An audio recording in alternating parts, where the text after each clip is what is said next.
Hello everyone, welcome to our channel. इस video में देखेंगे कक्षा 7 के विषय सोशल साइंस सामाजिक विज्ञान की वार्षिक परीक्षा प्रश्न पत्र को। तो यहाँ हम आप सभी की डिमांड पर लेकर आए हैं कक्षा 7 के विषय सामाजिक विज्ञान की वार्षिक परीक्षा प्रश्न पत्र को। यहाँ आपको बता दिया जाए कि पूर्णांक आपके कितने होंगे। 80 मार्क्स होंगे, 80 पूर्णांक होंगे। सभी प्रश्न करने अनिवार्य हैं। प्रश्न संख्या 1 से 6 तक वैकल्पिक प्रश्न रहेंगे, जो कि प्रत्येक प्रश्न आपका 1 अंक का रहेगा। 7 से 11 तक प्रत्येक प्रश्न 2 अंक का और 12 से 19 तक प्रत्येक प्रश्न 5 अंक का और 20, 21, 22 जो आपका प्रश्न संख्या है वो आपके 8 नंबर के रहेंगे।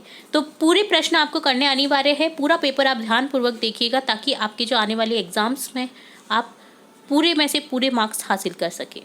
चलिए देखते हैं, फर्स्ट क्वेश्चन से स्टार्ट करेंगे। फर्स्ट क्वेश्चन है, निम्नलिखित में से कौन प्रिंट मीडिया है? तो यहाँ print media TV, radio, television, समाचार पत्र में से कौन है? प्रिंट कहाँ पर होता है? समाचार पत्रों में। तो यहाँ ऑप्शन फर्स्ट क्लिक हो जाएगा। सेकंड क्वेश्चन है, किसने दुनिया को हमारे करीब ला दिया है? तो टेलीविज़न, जिसमें हम दुनिया भर की न्यूज़ देख सकते हैं, समाचार देख सकते हैं और जानकारियाँ हासिल कर सकते हैं। थर्ड क्वेश्चन है, वायुमंडल कितनी ऊंचाई तक फैला हुआ है? तो यहाँ आंसर लिखेंगे 1600 किलोमीटर तक। नेक्स्ट क्वेश्चन है, प्राकृतिक वनस्पति को प्रभावित करने वाले कारक कौन से हैं? तो आंसर लिखेंगे भूमि, मृदा, तापमान, तीनों ही है। तो यहाँ ऑप्शन 4 क्लिक हो जाएगा आपका, उपरोक्त सभी। नेक्स्ट क्वेश्चन है, पारंपरिक रूप से महिलाओं के काम का रिक्त स्थान जाता था, तो क्या होता था? कोई महत्व नहीं समझा जाता था। पारंपरिक रूप से महिलाओं के काम का कोई महत्व नहीं है। आपको बता दें कि अब घर के काम में जो घरेलू महिलाएं हैं, जो गृहिणी हैं, उनके लिए भी एक लॉ आने वाला है, जल्द ही आ जाएगा शायद, कि उन्हें अपनी जो सैलरी है, अपनी जो आय है वो मिल सकेगी, क्योंकि वो काम में ही गिना जाएगा। क्योंकि घर का काम भी एक काम ही होता है और सबसे ज़्यादा व्यस्तम काम रहता है गृहिणी का। नेक्स्ट क्वेश्चन है, लड़कियों का स्कूल बंद कराने के पीछे मुख्य कारण क्या होता था? तो आंसर लिखेंगे विवाह। जब विवाह तय हो जाता था तो लड़कियों का स्कूल जाना बंद हो जाता था, स्कूल बंद करा देते थे पेरेंट्स उनके। नेक्स्ट है, 7th क्वेश्चन से स्टार्ट है, नीचे उल्लिखित बात सही है या गलत? जिसमें क्या है, सन 700 के बाद के काल के संबंध में अभिलेख नहीं मिलते हैं। तो आंसर लिखेंगे सन 700 के बाद के काल के संबंध में अभिलेख नहीं मिलते। ये क्या है? सही है। ख है, इस काल के दौरान मराठों ने अपने राजनीतिक महत्व की स्थापना की। तो यहाँ ये भी सेंटेंस सही है, तो यहाँ लिख देंगे सही है। 8th बता दें आपको क्वेश्चन जो कि है, किस प्रकार के व्यवसायों में स्त्रियों की अपेक्षा पुरुषों के चित्र अधिक है?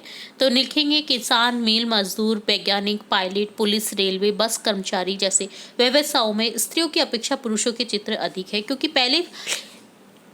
पहले वाले समय में ये सारी अपेक्षाएं पुरुषों से ही रखी जाती थी। महिलाओं को आगे पढ़ने के लिए, किसी प्रकार की नौकरी के लिए कोई सहयोग नहीं मिलता था।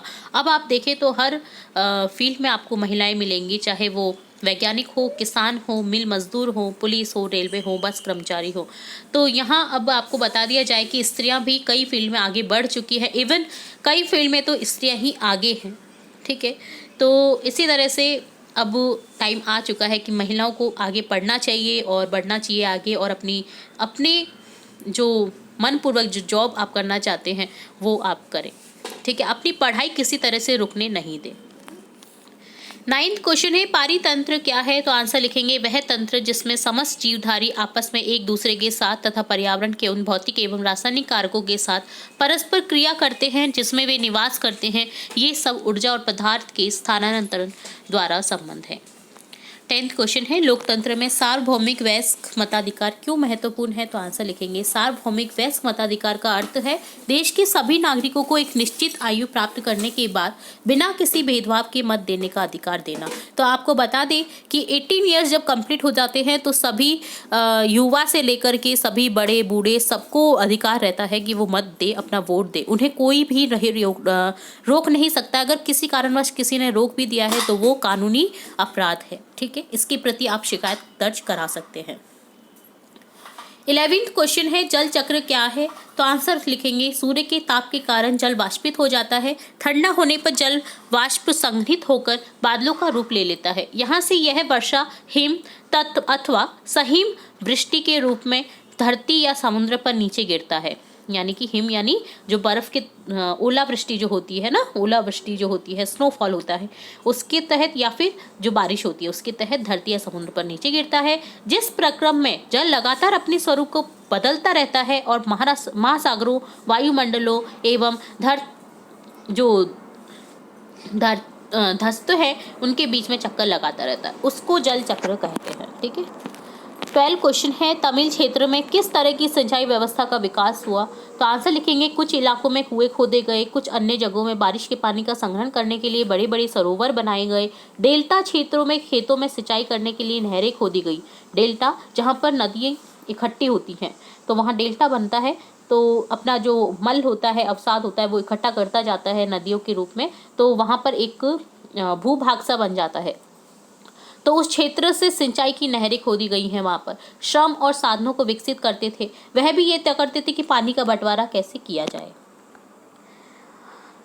13वां प्रश्न है, शाहजहानाबाद में नए मुगल शहर की योजना में यमुना नदी की क्या भूमिका थी? तो आंसर लिखेंगे, शाहजहानाबाद में नए मुगल शहर की योजना में यमुना नदी की भूमिका निम्नलिखित थी। नए शहर को नदी के किनारे बनाया गया ताकि इस शहर को पीने के लिए पानी आसानी से मिल सके। केवल कुछ विशिष्ट कृपा प्राप्त अभिजातों को ही नदी किनारे पर घर बनाने की अनुमति थी। यमुना नदी के तटवर्ती भाग समतल थे। 14 क्वेश्चन है, अपने घर एवं स्कूल में आप जो पानी उपयोग करते हैं वह कहाँ से आता है? हमारे दैनिक जीवन में पानी के विभिन्न उपयोगों की सूची बनाएं। क्या आपने किसी को पानी व्यर्थ करते देखा है? तो कैसे? आंसर लिखेंगे, हमारे घर में पानी टूटी या नल से आता है। हमारे स्कूल में वाटर कूलर लगा हुआ है। हमारे दैनिक जीवन में पानी का उपयोग हम खाना बनाने के लिए, पीने के लिए, पेड़ पौधों में डालने के लिए, बर्तन साफ करने के लिए, नहाने के लिए करते हैं। हाँ, कई बार मैंने उन ऐसे लोगों को देखा है जो पानी व्यर्थ करते हैं। जैसे लोग अगर पानी भरते हैं तो उसी समय किसी और काम में लग जाते हैं या बात करने लग जाते हैं और पानी नीचे गिरता रहता है। कभी पानी बच जाए, उसका किसी चीज़ में उपयोग करने की जगह उसको फेंक देते हैं। कोई ब्रश करते समय या कपड़े धोते समय नल खुला ही छोड़ देते हैं। तो इस तरह से पानी की वेस्टेज भी बहुत से लोग करते हैं। तो इस तरह से आपको नहीं करना चाहिए पानी की वेस्टेज, क्योंकि पानी की किल्लत आने वाली है या आ चुकी है कई क्षेत्रों में। तो इसे ध्यान में रखते हुए हमें जैसे भी जिस तरह से हम स्टोर कर सकते हैं पानी को, किसी तरह से जब हम जल संरक्षण कर सकते हैं या प्रकृति में पानी की देन कर सकते हैं तो वो करना चाहिए हमें। ठीक है। 15 क्वेश्चन है, आपका मताधिकार की ताकत से आप क्या समझते हैं? इस पर आपस में विचार कीजिए। तो आंसर लिखेंगे, भारत का संविधान हर भारतीय नागरिक को समान दृष्टि से देखता है और देश के हर वरिष्ठ नागरिकों को चुनावों के दौरान समान रूप से मतदान करने का अधिकार है। भारत के संविधान में भारत के सभी नागरिकों को जो 18 वर्ष या उससे अधिक उम्र के हैं उन्हें एक गुप्त मत देने का अधिकार है। मताधिकार की ताकत के जरिए ही जनता अपने प्रतिनिधियों को चुनती या बदलती है। मताधिकार से हमारे भीतर समानता का भाव विकसित होता है, क्योंकि हमारे वोट की कीमत उतनी ही है जितनी किसी भी व्यक्ति की, ठीक है, वोट देने की। लेकिन यह भाव अधिकतर लोगों के जीवन को नहीं छू पाता है।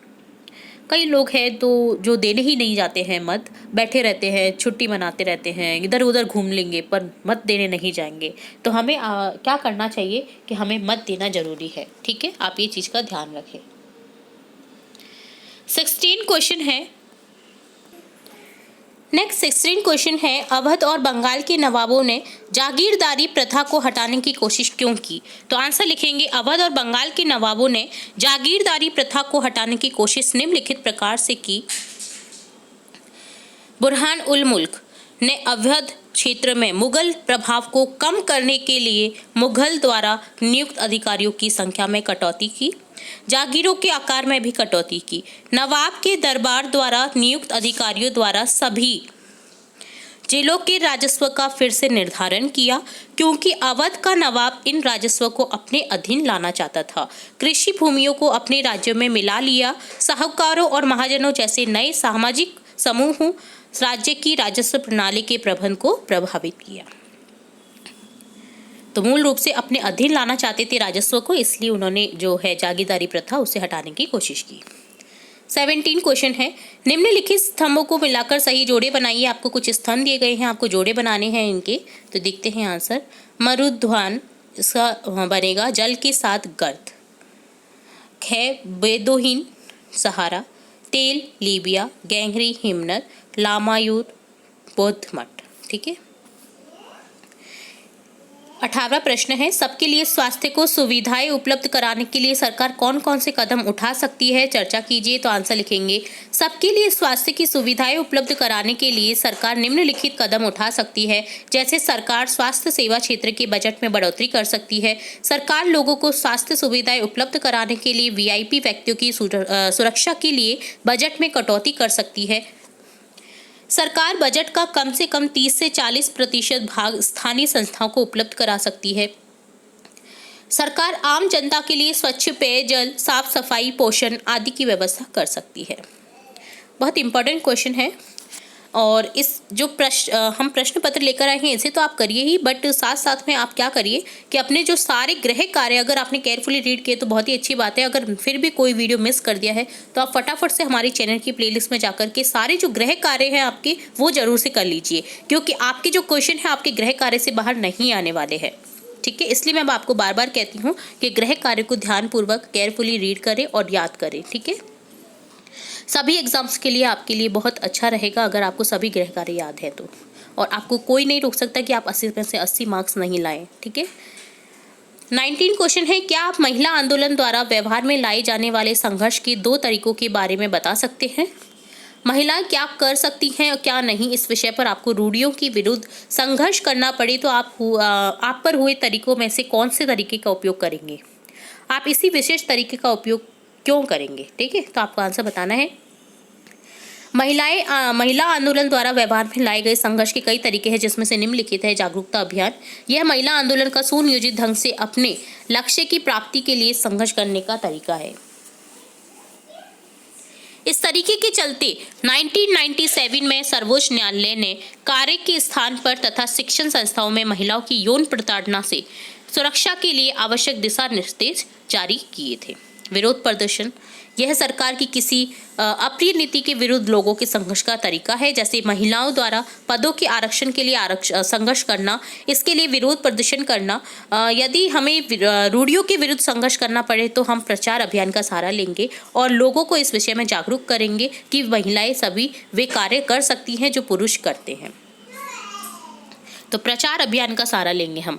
आप भी अगर अपने अकॉर्डिंग कुछ आंसर देना चाहते हैं तो आप वो भी लिख सकते हैं। क्यों लेंगे सहारा, तो वो भी आपको बताना है। ठीक है, 20 क्वेश्चन है, कारण बताइए। कुछ शैल छत्रक के आकार के होते हैं, तो यहाँ लिखेंगे बहती हुई पवन में रेत के कण निचले भाग अर्थात पृथ्वी के सतह के साथ उड़ते हैं। यह कण रास्ते में आने वाली चट्टान का अपरदन करते हैं, इसलिए पवन के रास्ते में आने वाली शैल के निचले भाग का अपरदन ज्यादा होता है और शैल छतरी के आकार की होती है, इसे शत्रक शैल कहते हैं। नीचे से घटता जाता है, ऊपर से बढ़ता जाता है, तो वो छतरी के आकार की हो जाती है ना, तो वो आपके हो जाते हैं शत्रक शैल। छाती नुमा जो आपका छाता होता है ना, छाता नुमा शैल जिसे बोलते हैं। ख है, बाढ़कृत मैदान बहुत उपजाऊ होते हैं, तो आंसर लिखेंगे बाढ़ के कारण नदी के तटवर्ती भागों में महीन मिट्टी एवं अन्य पदार्थों का निक्षेपण होता है, इन्हें अवसाद कहते हैं। इन अवसादों से बनी मिट्टी बहुत उपजाऊ होती है, इसलिए बाढ़कृत जो मैदान है बहुत उपजाऊ होते हैं। यह है, समुद्री गुफा स्टैक के रूप में परिवर्तित हो जाती है, तो आंसर लिखेंगे समुद्री गुफा स्टैक के रूप में परिवर्तित हो जाती है। समुद्री गुफाओं के बड़े होते जाने पर इनमें केवल छत ही बची रह जाती है। लगातार अपरदन होने से छत भी टूट जाती है, केवल दीवार बची रह जाती है, इस बीच दीवार को स्टैक कहते हैं। भूकंप के दौरान इमारतें गिरती हैं, तो आंसर लिखेंगे भूकंप के दौरान इमारतें गिरती है क्योंकि भूकंप के समय भूकंपीय तरंगें केंद्र से बाहर की ओर गमन करती हैं। इन तरंगों के कंपन से इमारतें कांपने लगती हैं और गिरने लगती हैं, इसलिए आजकल भूकंप रोधी जो इमारतें हैं वो बनाई जाती हैं। 21वां प्रश्न है, निम्नलिखित में मेल बिठाएं। आपको मेल मिलाना है, इनका 17 है टोटल, 9 है। आप क्रम संख्या अलग कर दीजिएगा इनका, तो 10 11 नहीं है वो उत्तर है। देन क्या है आपका, पहला है सूबेदार, जो कि कौन होता है, प्रांतीय सूबेदार। फौजदार, एक मुगल सैन्य कमांडर। इजारादार, एक राजस्व कृषक। मिस्ल, सिख योद्धाओं का समूह। चौथ, मराठों द्वारा लगाया गया कर। कुनबी, मराठा कृषक योद्धा। उमरा, उच्च अभिजात। और लास्ट प्रश्न है आपका, साथ में दिए गए कुछ कथनों पर विचार कीजिए और बताइए कि ये सत्य है या असत्य। अपने उत्तर के समर्थन में एक उदाहरण भी दीजिए। तो यहाँ क्या है, सभी समुदाय समाजों में लड़कों लड़कियों की भूमिकाओं के बारे में एक जैसे विचार नहीं पाए जाते हैं। तो हम लिखेंगे, हाँ, हमने प्राय देखा है कि कई समुदाय समाजों की लड़की और लड़कियों की भूमिका के बारे में अलग अलग विचार रखते हैं। कुछ अपनी लड़कियों को कम मानने और लड़कों को दर्जा प्राप्त हो उन परंपराओं के साथ लेकर चलते हैं। कुछ लड़के और लड़कियों को समान दर्जा देने वाले भी होते हैं।